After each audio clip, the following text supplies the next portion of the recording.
Hi everybody, Anna K. Morris here with a quick coaching video for you. And I'm going to start with a story because I think it really exemplifies what I want to share with you today. And it's funny, I was not going to shoot a coaching video today because I have a ton of stuff to share with you guys, but I just got home from a walk with Dean. I walk him to school, and I can't stop thinking about this subject matter because it just keeps showing up. The Reconnect, my 12-week coaching program, starts next Tuesday.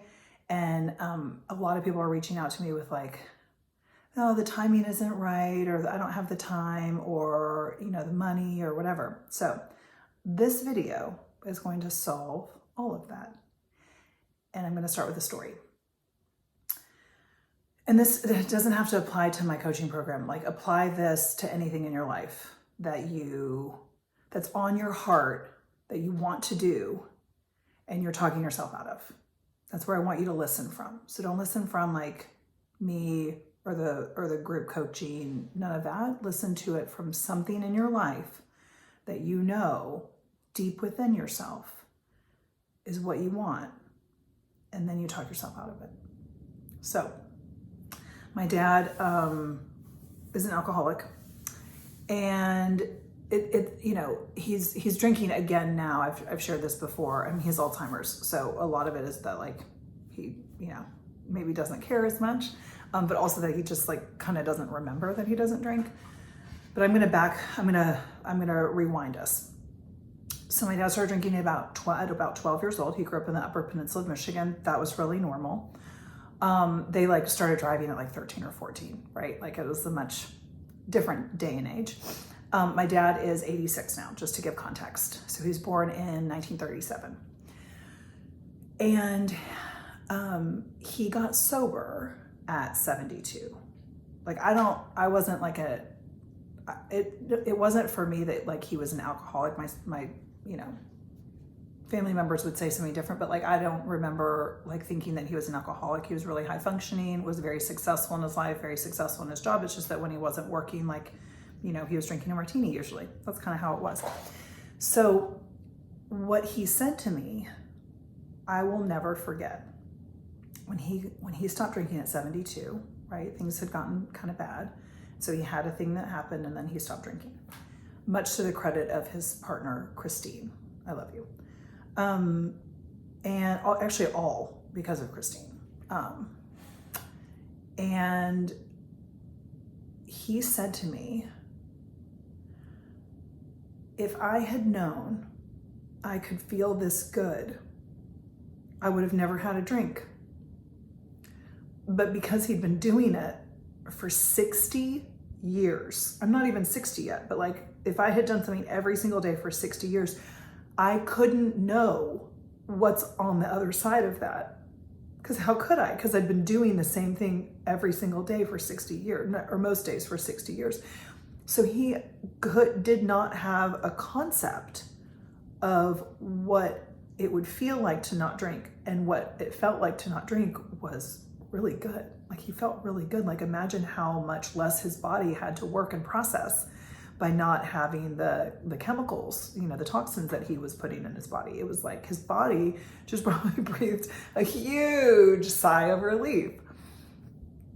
And I think about that a lot right now because I have so many people that have reached out to me. Like if you're one of those people that have reached out to me, you're like, oh, I'm on her list. Like, yeah, it's you and a lot of people. There are so many people right now in my immediate orbit. And I have to look at like, well, am I doing that in any part of my life? And I am not, because I actually just signed myself up for a class. So like I'm preaching I'm doing what I preach.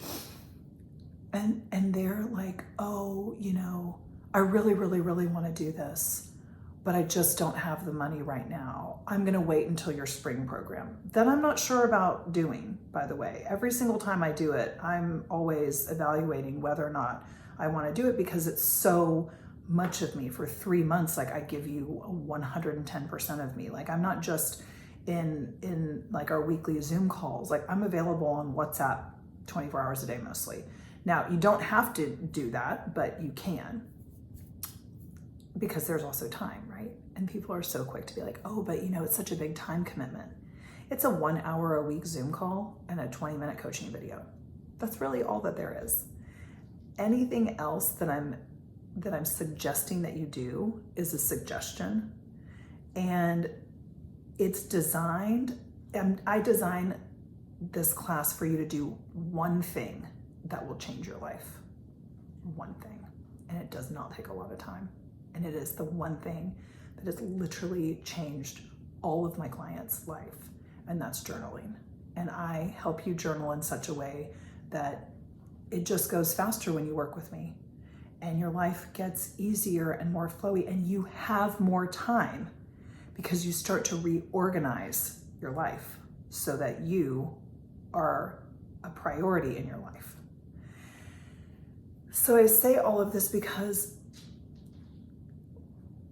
just last night I saw a friend post about her friend dying, and I think she's like 40, 42, something like that. I'm 44. And we've had several friends who have passed away really young. And what I'm very clear about and what I journaled about this morning is that, like, we don't actually know how long we have. And you also don't know how long you have that you're healthy. One of the big reasons that we traveled around the world and did what we did with our trip around the world, and Trixie, which, you know, is for sale right now, I just posted about last night, and living down in Todos Santos, is that we would see people say that they wanted to travel around the world, and then they would retire, and then we saw a few people die, and they never got to do the thing that they'd always wanted to do. And Derek and I didn't want that to happen, which is how we live our life.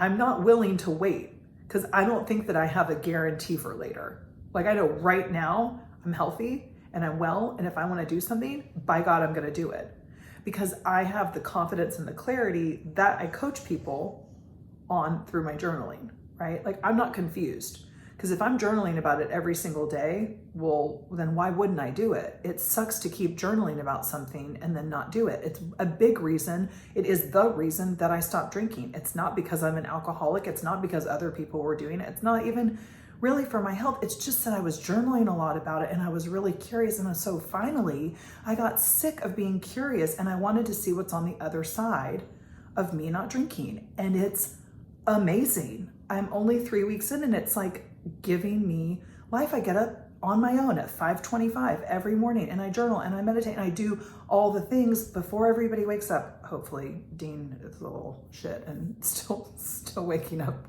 within 10 minutes of me waking up. But anyway, we're sorting that out.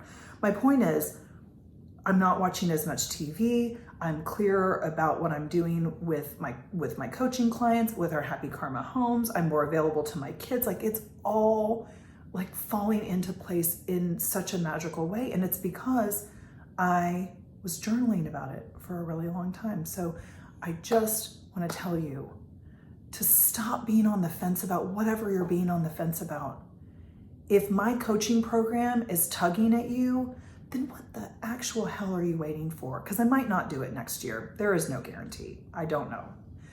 And I do want to say one other thing about that the money thing, we are coming out with a 12-month payment plan that's $249. So it's $249 a month. For some people, that's a very aggressive Starbucks habit, or a couple of, nights out. It's certainly drinking if you drink. And then there's also a 6-month option of $499. So I'm coming out with 2 other payment plans because I've heard from people that if they could have it be less and stretch it out, that would be really great. So just saying, that's coming. If you're on my email list, you're gonna get that in an email form. But if you're watching this video, just know you can literally message me right now. I will give you the code to do that, and you can do that right now. But just whatever it is in your life, if you're I've always wanted to skydive, go skydive. What are you waiting for? I honestly can't. I don't know. And I just need you to understand that there's so much freedom on the other side of you doing the thing that's pulling at you. Stop wondering what it would be like and start finding out. Okay, I love you.